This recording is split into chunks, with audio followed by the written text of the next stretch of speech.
Hello, everyone. Hi, everybody. I'm Danny. And I'm John. And this is our Charm Midlife. We are trying something new today where I am going to talk about Mufasa that I watched while on the Disney cruise ship, the Fantasy. And John did not watch it with me. So because of that, instead of having him sit next to me and kind of Look dumb. stare off into madness, we're trying this. Yeah. It's kind of the reverse of what we do when he's trying new food and stuff. So we'll see how it goes. Yep. So, no promises, everybody. But hang in there. That's right. Okay, so I'm talking about Mufasa. This is PG-13, or no, just PG. It's an hour and 58 minutes. Too long. We will get back to that. Too long. Here is the write-up for Mufasa. Mufasa, a cub lost and alone, meets a sympathetic lion named Taka, the heir to a royal bloodline. The chance meeting sets in motion an expansive journey of a group of misfits searching for their destiny. Wow. Couldn't read my handwriting. You are my density. So let's first talk about the voices in this. Okay. This is the live action version. It's not animated, but it is all CGI. So live action also doesn't make sense to call it that, but it's where everything looks real. I think the best way to call these things is non-animated. They call it realism. There's something, picture realism or something, and I'm sorry, I don't have the exact term, but that's what they call it. So First off, Mufasa is voiced by Aaron Pierre. I loved his voice in this movie, but what a daunting thing to take on because it's James Earl Jones, you know? And so, yes, he's younger. You don't have to obviously have that voice, but you have to have that gravitas still. Yeah. And this guy, I really loved his voice. Turns out he's English and he had a great American accent. And then Kelvin Harrison Jr., who is American, voiced Taka, who is Scar. And so he had to put on an English accent, so it was like reverse. Interesting. Mads Mikkelsen was the villain of this whole thing, Kyros, and his voice worked really well in this too. We had some people returning, like Seth Rogen and Billy Eichner for Pumbaa and Timon. Blue Ivy Carter, Beyonce's daughter, played Beyonce's daughter in the movie. She was Kiara. She was like the main thing. And she had a very cute little voice. The music this time was by Lin-Manuel Miranda. Completely different vibe from the Lion King animated music because that was Elton John. It was very poppy. You know, Lin-Manuel tried to stay in the kind of African vibe of the movie and the feel and where they are, and it worked really well, on top of which I also love the music. There wasn't much. I want to say maybe 5 or 6 songs. And they used most of the old score from the animated movie throughout the movie. So that was interesting. So it's not a musical. It has music in it, but it's not a music. You wouldn't classify classify it as a musical. Yeah, it is. I mean, you know, if you made it into a musical show, you'd have to add another 5 or 6 songs. But because there's music in it, you have to. So first off, too long. There were quite a bunch of people in the theater, some kids, and at the hour and 30-minute mark, you could feel the antsiness picking up. You get restless, yep. I was actually surprised the kids weren't leaving because this was terrifying. There were at least 3 huge fight scenes between all of these lions that was really scary, really dark. Oh no. And when it's animated, you can somewhat take it. Like even the last fight scene between Scar and Simba in the animated version is dark. Everything turns red. But when they look real, I don't like watching animal on animal violence. Like it really bothers me. Did they show a lot of blood or anything? No.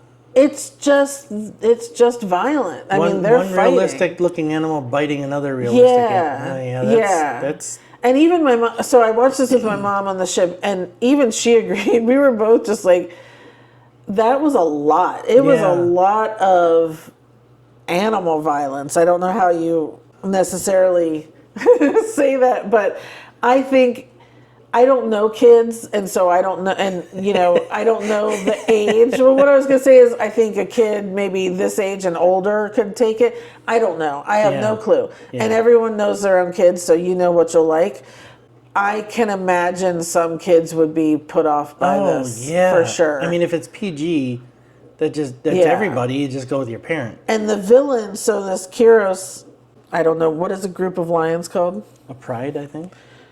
They have their own pride. They're all white lions, like albino lions. Oh, wow. Okay. And they're terrifying. They're huge and just very scary and vicious and mean. Like, it was a lot. Oh, man. And then all of a sudden there's a song, and it's like, it's like watching the Discovery Channel, and then all of a sudden they break out a song. It was just, so I guess I should start. I'm not a huge fan of this, like the remake Lion King, I did not like as much as the animated. I think that's probably people's preference. I was definitely in high school when the original Lion King came out, so it's not like, oh, this was a childhood memory of this animated movie I love. Right. But I loved it, and I know it by heart. It's a classic. So when they redid with this realistic thing, I watched it. I watched it once. Like, I have not felt the need to see it. I wasn't really looking forward to going and seeing this, but it was on the ship. It's free. We were like, why not go ahead and do this? Yeah. And while it's fascinating when you sit back and think of, in terms of the Imagineering of it all and how they animate this and how realistic everyone looks and sounds, the purring, the little chuffing, the roaring, but it's not as much fun for me. If this were a purely animated movie, that probably would have been a lot more fun, but I don't think it also would have worked as much. So I don't know. It's just not, I'm not as keen on this style. Wasn't the remake a couple of years ago, wasn't that Jon Favreau? Directed it, yes. Yeah. Okay. And you're a big fan of his, so. Yeah, but I wasn't of that. Still didn't like it. And the Jungle Book too. He did that. Okay. So, I'm giving this a 6. I think this is a very personal thing and subjective. So don't take my 6 and go, oh, well, now I'm not going to watch it. Yeah. If you like the remake of The Lion King in that style, then you can get over that hump easily. But know that it's dark. It is dark. Okay. But so this is a prequel to The Lion King. This shows Mufasa as a very young cub. He meets up with Taka, who is Scar, and they show kind of their life together through basically adulthood. They meet up with Sarabi, and they meet up with Rafiki, and that's where this is saying the group of misfits searching for their own destiny. Okay. It's the 4 of them. Sure. That in the original, it's kind of like when Simba meets Pumbaa and Timon, and they're doing their thing. This is these 4 that are having to figure out their lives, what is their future, and finding the Pride Lands and all that sort of thing. Sure. So it's an interesting prequel. But I also, so this sets up, and I think you know this from the trailer, this sets up that Scar and Mufasa are not real brother. I have an issue with that because there are lines in the original where, like, even Scar says, Mufasa got the muscle, the brawn or whatever, and I got the brains in the family. So he's talking like they're brothers, and now you want to say, oh, but you guys were never brothers, so it's very interesting. Updated for the new century. It's just like, I get that you wanted, and they did, it was kind of like they checked off, oh, let's say how they met this person, oh, let's check it off, and here's why Scar was such a jerk to Mufasa the whole time in The Lion King. And yes, that we are told that, but it's also like, 1, I didn't need to know. 2, you had to bend some things in order to tell us this story. Yeah. And overall, did I need this story? I really didn't. Just give me The Lion King and I can live off of that forever. But, I don't know how it's doing out there. It's well done. It's well acted. It's well produced. The music is great. It's just not sometimes I'm like, just leave things alone. It's not true. Now, again, I have no problem with them changing the voices on stuff. Matthew Broderick being an African lion didn't make sense. Yes. So, bringing in Beyonce and Donald Glover and all those people, I'm good with all of that. That makes Right, sense. right. But this prequel is kind of like, did we need that? It didn't I don't need to know. be done. You know, Did you happen to ask your mom what she thought of it and what she would rate it? I didn't ask her what she would rate it. The only thing, she did love it, she said, but we did agree on the whole violence thing. Like that was Okay. a lot. Okay.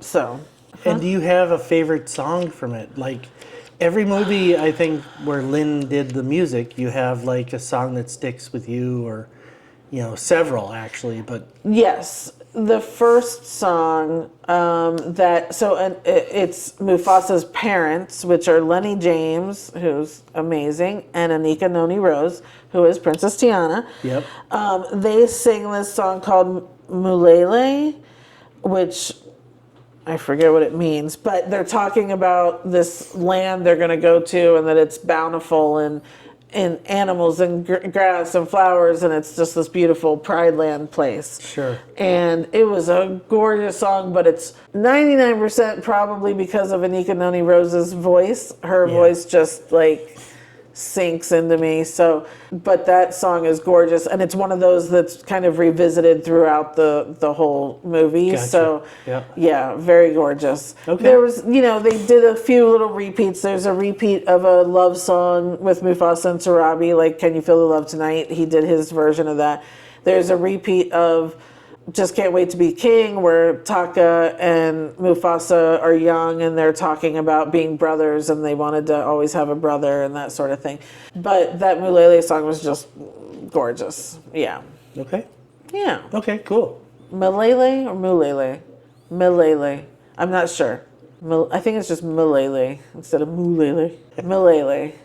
I don't know, but I'm going to sit here and say it over and over again. She's gonna find out, and we'll correct it if we need to. Yeah. So that's Mufasa. It's in theaters now. I would love to hear from people if you've seen it. One, what did you think of the animal violence? Am I being too crazy? Because I just don't like seeing that. It's just really hard. Like there were times I definitely turned away because I just don't like seeing that. Sure. And if you have kids that saw it, would love to hear if they had any issues with that. Were they scared of Kyros and the whole villain tribe? That would be very interesting to find out as well. Right. So that's it. But as a Disney movie lover, you give it a 6. Yes. Okay. Will I watch it again? Yes. Will I watch it a ton? Probably not. Gotcha. Yeah, but I think I am going to buy the soundtrack. Oh, okay. Yeah. Okay. So that's something. Yeah. That's it for Mufasa. Please subscribe if you haven't. We have lots more reviews coming up and lots more stuff coming on the channel this year. Like the video if you can. Thank you guys so much for watching. We will see you next time. Bye. Bye, everybody.